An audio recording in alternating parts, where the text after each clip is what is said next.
নির্মাণ করা হয়েছে মোগল আমলে, বয়স 500 বছর। এই বাবরি মসজিদকে মোগল আমলের সমস্ত সম্রাটরা মসজিদ হিসাবে মেনে নিয়েছে। খেয়াল করি আমার কথা, মসজিদ হিসাবে মেনে নিয়েছে। অথবা রাষ্ট্র ব্রিটিশ সরকার, ব্রিটিশ সরকার আমাদের শত্রু দুশ্মন, তারপরেও বাবরি মসজিদকে মসজিদ হিসাবে মেনে নিয়েছে। ঠিক না বেটে? অথবা রাষ্ট্র হিন্দু রাজত্ব। অনেক আগের থেকে মহাত্মা গান্ধী বাবরি মসজিদকে মসজিদ হিসেবে মেনে নিয়েছে। জওহরলাল নেহেরু হিন্দু নেতা বাবরি মসজিদকে মসজিদ হিসেবে মেনে নিয়েছে। লাল বাহাদুর শাস্ত্রী হিন্দু নেতা বাবরি মসজিদকে মসজিদ হিসেবে মেনে নিয়েছে। যুগ যুগ ধরে মুঘল সম্রাটরা, ব্রিটিশ সম্রাটরা, হিন্দু রাজারা বাবরি মসজিদকে মসজিদ হিসেবে মেনে নিয়েছে। ও কসাই মোদি,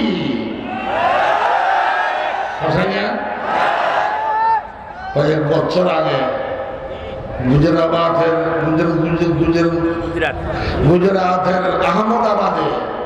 গুজরাটের আহমদাবাদে এই কসাই মোদি মুসলমানদেরকে কচু আর গাজরের মতো কেটেছে। তখন থেকে সে কসাই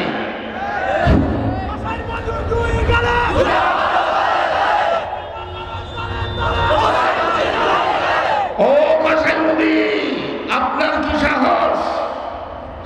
যুগ যুগ ধরে যে বাবরি মসজিদকে মসজিদ হিসাবে মেনে নিয়েছে, ওই মসজিদকে রাম মন্দির করার এই দুঃসাহস ও কসাই মোদি আপনি করবেন না। যদি বাবরি মসজিদকে মন্দির করা হয়, আপনার গদি খান খান হয়ে যাবে।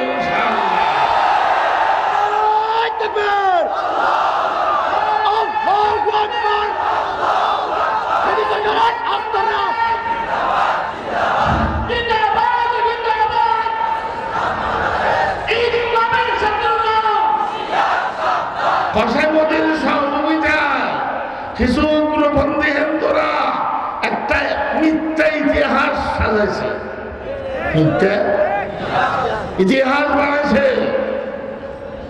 সেটা হলো বাবরি মসজিদের জায়গায় এককালে রাম মন্দির ছিল। রাম মন্দিরকে ভাঙিয়ে মুঘল আমলে মসজিদ করা হয়েছে। এই ইতিহাস আগাগোড়া মিথ্যা। মুসলিম বোর্ড তত্ত্ব নিয়েছে, আমরা তত্ত্ব নিয়েছি। বাবরি মসজিদ যেখানে আছে সেই জায়গার নাম অযোধ্যা। অযোধ্যা জায়গায় কোন রাম মন্দির ছিল না, রামের জন্মস্থানও ছিল না। এটা আগাগোড়া মিথ্যা। সেখানে যদি রাম মন্দির থাকতো তাহলে জওহরলাল নেহেরু হিন্দু রাজা, লাল বাহাদুর শাস্ত্রী হিন্দু রাজা, তারা এই মসজিদকে মসজিদ হিসাবে মানত না মন্দির হিসাবে মানত? মন্দির হিসাবে। যদি রাম মন্দির থাকতো, কই তারা তো এটাকে মন্দির বলে নাই, মসজিদ বলেছে। এই কসাই মোদি মুসলমানদের বিরুদ্ধে একের পর এক ষড়যন্ত্র আরম্ভ করেছে।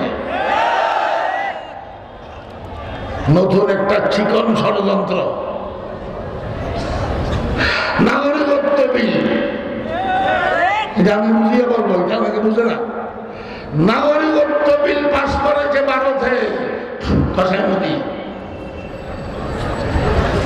এটা কি নাগরিকত্ব বিলের অর্থ হলো বাহির থেকে, অন্য রাষ্ট্র থেকে হিন্দু, বৌদ্ধ, ইহুদি, খ্রিস্টান, অন্য জাতি যদি যদি ভারত সরকারের কাছে নাগরিকত্ব চায়, ভারত সরকারের কাছে যদি নাগরিকত্ব চায়, তাদেরকে নাগরিকত্ব দেয়া হবে, ভারত সরকারের নাগরিক হিসাবে গ্রহণ করা হবে।